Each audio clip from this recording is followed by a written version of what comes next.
But I'm sure the women that you've seen, you know, the people that are almost 30, they all have like a soul signature. Don't they all have like a similar? So true. Everyone is so kind. Yes. And so powerful and humble in their power. Yeah. You know, and actually a lot of them I worked on stepping into owning their power, which was something that I could really relate to too. But I've met some really like, wow, you are an amazing, powerful woman. We've got to get you to know that too, kind of experiences with so many of the Almost 30 crew. And I have to say now having been years, I get to witness many of them and be like, oh yeah, look at you, girl. You stepped into it. I love it.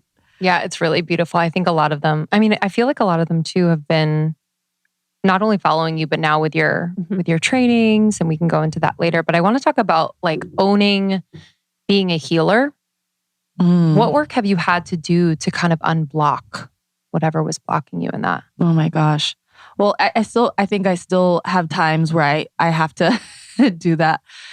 And Krista just looked at me because she knows exactly what I'm talking about because I love it. It's so cute. Particularly with Krista in the past, I've always said things like, hey, Krista, I'm going to take my my healer hat off right now, okay? And I just want you to know that, like, just for tonight, I might say things that are judgmental. Yeah, like literally she'll be like, I just need to say something like bad about people. I'm like, let it fucking rip. I know, dude. We live for those moments. Not any of my clients, by the way. 0%. 0% about clients. But she's like, let me be a human for 1 minute. But no, I think, well, one of the biggest things was that, you know, a few years before I met you two, I was living in New York and I was running my first company and I was really struggling in running it. And I had kind of this dynamic where, you know, being a healer and entrepreneur was just like not okay by some of the people that I was working with. And when we would go to like, you know, have conversations about fundraising, it was like, don't mention that that's what you do, you know, because it was kind of like the less serious part of the business, right? And this is women saying this to you. Yeah. And I realized that was actually a part, like that's just who I am. And if that part is not acceptable, then like I'm not in the right place. And once I finally got that I am a healer, that is innate in me. And frankly, I think in everyone, we all have that aspect of us. The more that I can own that, then actually the more powerful I become, the more serious people take me. And so I think for me, especially with some of this having gotten very mystical, very weird, strange, quote unquote, things have happened as a healer and as a practitioner, I had to really own the fact that that is a part of my story. And maybe not everybody gets to hear all the, you know, extremely miraculous things that happen, but that I get to kind of still own that energy and hold that space wherever I go. And also, I hope, be someone who is approachable and warm and one to be taken seriously, but also have like that kind of like other mysterious side at the same time. So I don't know if that answers your question. Yeah, no, it does. It definitely does. And I just feel like,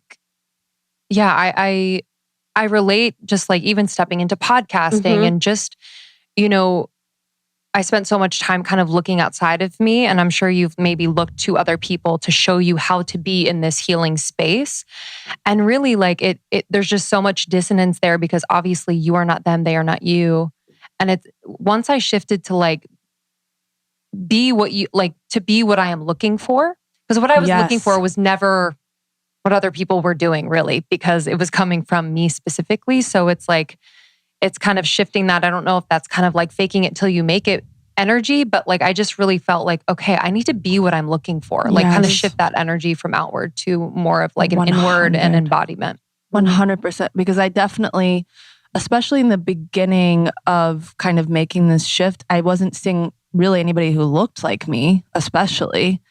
And I knew that my perspective on spirituality and wellness was like not only not being represented, but just like there weren't very many reference points in general. Like I also just think like if you look at like at history, like most of like the iconic spiritual leaders are usually men, right? And they're like leading religions or some sort of like revolution. And maybe in some way there's a revolution that I'm a part of. But it was like, well, I don't even really see like that many female icons who like are also like American and like people of color and young and like still, you know, judgmental at times, right? At least they don't show you that part on the news. So like I just realized that like I had to kind of create this new vision of what I thought I could be, because I really like I didn't have any reference points for that. Thank you so much for tuning in to Morning Microdose by Almost 30. We hope you enjoyed waking up. As always, we encourage you to take what resonates and leave the rest. If you enjoyed this trip, tune into the full episode on the Almost 30 podcast.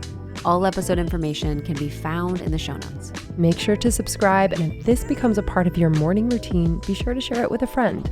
We have new inspiring doses Monday through Friday.